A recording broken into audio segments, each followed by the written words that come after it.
शांति। होली हंस में एक बार फिर से आपका स्वागत है। स्वागत है, स्वागत है। तो आज बाबा ने अधर कुमारों की भट्टी के लिए मुरली चलाई है।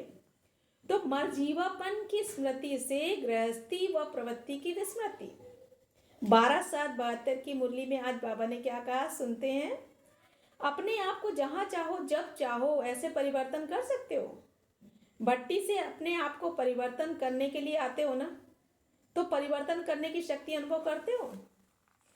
कैसा भी वायुमंडल हो, कोई भी परिस्थिति हो, लेकिन अपनी स्वस्थिति के आधार से वायुमंडल को परिवर्तन में ला सकते हो। वायुमंडल के प्रभाव में आने वाली आत्माएं हो व वायुमंडल को सतो प्रधान बनाने वाली आत्माएं हो, अपने को क्या समझते हो? इतना अनुभव करते हो कि अभी कोई भी वायुमंडल हमें अपनी तरफ आकर्षित नहीं कर सकता, ऐसा समझते हो? जो समझते हैं कि भट्टी में आने के बाद इतनी हिम्मत व शक्ति अपने में जमा की है, जो कहीं भी किसी भी स्थान पर जमा की हुई शक्तियों के आधार से वायुमंडल व परिस्थिति मुझ मास्टर सर्वशक्तिवान को हिला नहीं सकती है। अपनी स्थिति को एक रस व अटल अचल बना सकते, वह हाथ उठावे। तो बाबा ने चैलेंज किया है। तो यह बातें तो स्पष्ट हैं कि दिन प्रतिदिन परिस्थितियां अति तमो प्रधान बननी ही है। परिस्थितियां तो ऐसी आनी है, लेकिन उस परिस्थिति को कैसे हमें सामना करना है, ये हमारे अंदर हिम्मत है। अति तमो प्रधान के बाद ही फिर क्या होगा, सतो प्रधान बनने वाले हैं। तो दिन प्रतिदिन वायुमंडल तो बिगड़ने वाला है ना, फिर की सुधरने वाला है। तो जैसे कमल पुष्प कीचड़ में रहते हुए न्यारा रहता है, वैसे अति तमो प्रधान तमोगुणी वायुमंडल में होते हुए भी अपनी स्थिति सदा सतो प्रधान रहे। इतनी हिम्मत समझकर हाथ उठाया ना, हाथ तो उठा लिया। बाबा ने कहा इतनी हिम्मत समझ के हाथ उठाया ना, फिर ऐसे तो नहीं कहेंगे बात ऐसे हुई इसलिए अवस्था नीचे ऊपर हुई। चाहे प्रकृति द्वारा और चाहे लौकिक संबंध द्वारा, चाहे दैवी परिवार द्वारा कोई भी परीक्षा आवे, वह कोई भी परिस्थिति समय आवे, उसमें भी अपने आप को अचल अटल बना सकेंगे ना। इतनी हिम्मत समझते हो ना। परीक्षाएं बहुत आनी है, पेपर तो होने ही है। जैसे जैसे अंतिम फाइनल रिजल्ट का समय समीप आ रहा है, वैसे समय प्रति समय प्रैक्टिकल पेपर स्वतः ही होते रहते हैं। तो पेपर प्रोग्राम में नहीं लिया जाता है, ऑटोमेटिकली ड्रामा अनुसार समय प्रति समय हर एक का प्रैक्टिकल पेपर होता रहता है। तो पेपर में पास होने की हिम्मत अपने में समझते हो, घबराने वाले तो नहीं हो ना। अंगद के माफिक जरा भी अपने बुद्धियों को हिलाने वाले नहीं हो। यह भट्टी अधर कुमारों की है ना, अपने को अधर कुमार तो समझते हो ना।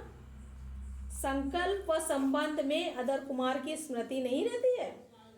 जैसे देखो, पहले बहन भाई की स्मृति में स्थित किया गया, उसमें भी देखा है कि भाई बहन की स्मृति में भी कुछ देहाभिमान में आ जाते हैं, इसलिए उसमें भी ऊंची स्टेज कौन सी बताई, भाई भाई की बताई।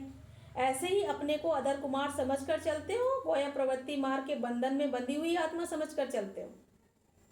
इसलिए अभी स्मृति से भी परे अधर कुमार नहीं, लेकिन ब्रह्मा कुमार हो, ब्रह्मा कुमार हो।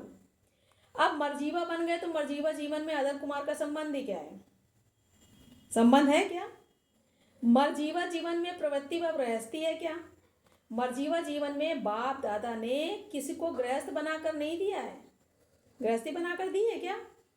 एक बाप और सभी बच्चे हैं ना, इसमें गृहस्थीपन कहाँ से आया? तो अपने आप को ब्रह्मा कुमार समझकर चलना है। अगर अधर कुमार की स्मृति भी रहती है तो जैसे स्मृति वैसे ही स्मृति भी रहेगी, वैसी स्थिति भी रहती है। इस कारण अभी स्मृति को भी खत्म करो कि हम अधर कुमार हैं, नहीं ब्रह्मा कुमार हैं। जो बाप दादा ने ड्यूटी दी है, उस ड्यूटी को श्रीमत आधार पर जा रहा हूँ। मेरी प्रवृत्ति है, मेरी युगल है, यह स्मृति भी रॉन्ग है। युगल को युगल की वृत्ति से देखना व घर को अपनी प्रवृत्ति की स्मृति से देखना, इसको मरजीवा कहेंगे। जैसे देखो, हर चीज को संभालने के लिए ट्रस्टी मुकर्रर किए जाते हैं, यह भी ऐसे समझकर चलो। यह जो हद की रचना बाप दादा ने ट्रस्टी बनाकर संभालने के लिए दी है, वह यह मेरी रचना नहीं है, लेकिन बाप दादा द्वारा ट्रस्टीपन इसको संभालने के निमित्त बना हुआ। ट्रस्टीपन में मेरापन नहीं होता है, ट्रस्टी निमित्त होता है। प्रवृत्ति मार्ग की वृत्ति भी बिल्कुल ना हो, ये ईश्वरीय आत्माएं हैं, ना कि मेरे बच्चे। भले छोटे छोटे बच्चे हों तो भी क्या बाप दादा ने छोटे बच्चों की पालना नहीं की क्या? जैसे बाप दादा ने छोटे बच्चों की पालना की है, करते हुए ईश्वरीय कार्य में निमित्त बना दिया, वैसे ही छोटे छोटे बच्चे व बड़े जिन्हों के प्रति भी बाप द्वारा निमित्त बने हो, उन आत्माओं के प्रति भी यह वृत्ति रहनी चाहिए कि इन आत्माओं को ईश्वरीय सेवा के योग्य बनाकर इसमें लगा देना है।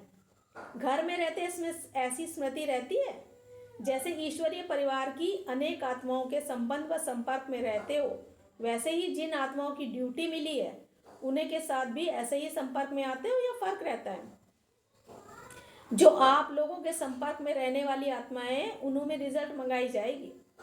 जैसे सेवा केंद्र की निमित्त बनी हुई बहनें व भाइयों में भी उस ईश्वरीय दृष्टि वृत्ति से संपर्क में आते हो, वैसे ही उन आत्माओं के संपर्क में आते हो व पिछले जन्म के अधिकार समझ चलते हो। समय प्रति समय स्थिति और वृत्ति ऊंची होती जा रही है ना, और जब तक समय के प्रमाण अपनी स्थिति और वृत्ति को ऊंचा नहीं बनाया, वह परिवर्तन में नहीं लाया, तब तक ऊंच पद कैसे पा सकेंगे? जैसे साकार में बाप को देखो, लौकिक संबंध की वृत्ति दृष्टि व स्मृति स्वप्न में थी, तो फॉलो फादर करना है ना। चाहे क्या वही लौकिक संबंध साथ नहीं रहते थे क्या? वो भी तो साथ में रहते थे। तो आप लोगों को भी साथ रहते हुए स्मृति और वृत्ति से चलने की हिम्मत नहीं रखनी है। इस भट्टी में क्या परिवर्तन करके जाएंगे? अदर कुमार का नाम निशान समाप्त। जैसे भट्टी में पड़ने से हर वस्तु का रूप परिवर्तन हो जाता है, वैसे इस भट्टी में मैं प्रवृत्ति मार्ग वाला हूँ, मैं अदर कुमार हूँ, इस स्मृति को भी समाप्त करके यह समझना है कि मैं ब्रह्मा कुमार हूँ और इन निमित्त बनी हुई आत्माओं की सेवा करने के लिए ट्रस्टी हूँ। इस स्मृति को मजबूत करके जाना, यही है भट्टी का परिवर्तन। इतना परिवर्तन करने की शक्ति अपने में भरी है, वो वहाँ जाकर फिर प्रवृत्ति वाले बन जाएंगे। अभी प्रवृत्ति नहीं समझना, लेकिन इस गृहस्थीपन की वृत्ति से पर वृत्ति अर्थात दूर, गृहस्थी की वृत्ति से परे ऐसी अवस्था बनाकर जाने से ही अज्ञानी आत्माएं भी आपके चलन से, आपके बोल से, नैनों से जो न्यारी और प्यारी स्थिति गाई जाती है, उसका अनुभव कर सकेंगे। अब तक दुनिया के बीच रहते हुए दुनिया वालों को न्यारी और प्यारी स्थिति का अनुभव नहीं कर पाते हो, क्योंकि अपनी वृत्ति इतनी न्यारी नहीं बनी है। न्यारी न बनने के कारण इतने प्यारे भी नहीं बने हो। प्यारी चीज सभी को स्वतः ही आकर्षित करती है, तो दुनिया के बीच रहते हुए ऐसी न्यारी स्थिति बनाएंगे तो प्यारी स्थिति भी स्वतः बन जाएगी। ऐसी प्यारी स्थिति अनेक आत्माओं को आपकी तरफ स्वतः ही आकर्षित करेगी। अभी भी मेहनत करनी पड़ती है ना, क्योंकि अभी तक जो न्यारी और प्यारी स्थिति होनी चाहिए वह प्रत्यक्ष में नहीं है। अपने आप को प्रत्यक्ष करना पड़ता है। अगर प्रत्यक्ष रूप में हो तो प्रत्यक्ष करने की मेहनत ना करनी पड़े। तो अब उस श्रेष्ठ स्थिति को कर्म में प्रत्यक्ष रूप में लाओ। अब तक गुप्त है, दुनिया के बीच अलौकिक दिखाई देते हैं। कोई भी दूर से आप लोगों को देखते हैं, अलौकिकता का अनुभव करते हैं कि साधारण समझते हैं? प्रैक्टिकल जीवन का इतना प्रभाव है जो कोई भी देखकर समझे कि ये कोई विशेष आत्माएं हैं। जैसे स्थूल ड्रेस को देखकर समझ लेते हैं कि वे हम लोगों से कोई न्यारे हैं, वैसे ही ये सूरत या अव्यक्त मूर्त न्यारापन दिखावे, तब प्रभाव निकलेगा। चलते फिरते ऐसी श्रेष्ठ स्थिति हो, ऐसी श्रेष्ठ स्मृति और वृत्ति हो जो चारों ओर की वृत्तियों को अपनी तरफ आकर्षित करे। जैसे कोई आकर्षण की चीज आसपास वालों को अपनी तरफ आकर्षित करती है ना, सभी का टेंशन जाता है, वैसे यह रूहानियत व अलौकिकता आसपास वालों की वृत्तियों को अपनी तरफ आकर्षित नहीं कर सकती। तो क्या यह स्टेज अंत में आनी है? साधारण रीति भी कोई रॉयल फैमिली के बच्चे होते हैं तो उनकी एक्टिविटी से, उनके बोल से ना परिचित होते हुए भी जान लेते हैं कि ये कोई रॉयल फैमिली की आत्माएं हैं। तो क्या अलौकिक वृत्ति में स्थित रहने वाली श्रेष्ठ आत्माओं को दूर से इतना प्रभाव नहीं पड़ सकता है? क्या मुश्किल है? जो सहज बात होती है वह करने में देरी लगती है क्या? ऐसे समझे कि भट्टी में इतने सभी अलौकिक शक्तिशाली मास्टर ज्ञान सूर्य जब चारों ओर जाएंगे तो जैसे सूर्य छिप नहीं सकता, वैसे मास्टर ज्ञान सूर्य का प्रकाश और प्रभाव चारों ओर फैलने से यहाँ तक भी प्रैक्टिकल सबूत आएगा। सबूत कौन सा? कम से कम जो आप द्वारा प्रभावित हुई आत्माएं हो, उन्हों का समाचार तो आवे। स्वयं ना आवे, समाचार तक तो आवे। हर एक तरफ जाकर प्रभाव डाले तो कितना समाचार पत्र आएंगे, ऐसे सबूत देंगे। वह जैसे पट्टी करके जाते हैं, कुछ समय प्रभावशाली रहते हैं, फिर प्रभाव में आ जाते हैं। बाप तो सदैव उम्मीदवार ही रहते हैं।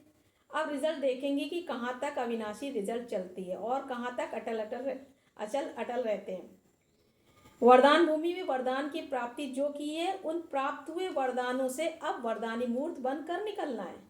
कोई भी आत्मा संबंध व संपर्क में आवे तो महादानी और महावरदानी इस स्मृति में रहते हुए हर आत्मा को कुछ न कुछ प्राप्ति जरूर करानी है।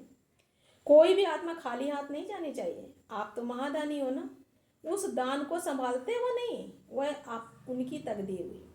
आप तो महादानी बन अपना कर्तव्य करते रहो उसी कल्याणकारी वृत्ति और दृष्टि से। विश्व कल्याणकारी हूँ, महादानी हूँ, वरदानी हूँ। इसी पावरफुल वृत्ति में रहने से आत्माओं का परिवर्तन कर सकेंगे। अभी अपनी वृत्ति को पावरफुल बनाओ। अच्छा, तो आज हमने क्या सुना? यादगार बनने के लिए याद में रहकर कर्म करो। जैसे बाप को देखा कि याद में रहते हुए कर्म करने से ही कर्म आज आप सभी के दिल में यादगार बन गया ना। ऐसे ही अपने कर्मों को भी विश्व के सामने यादगार रूप बनाओ। तो आज बाबा ने आपको यादगार बनने के लिए समझाने दी है, तो सभी फॉलो करेंगे ना। अच्छा, ओम शांति।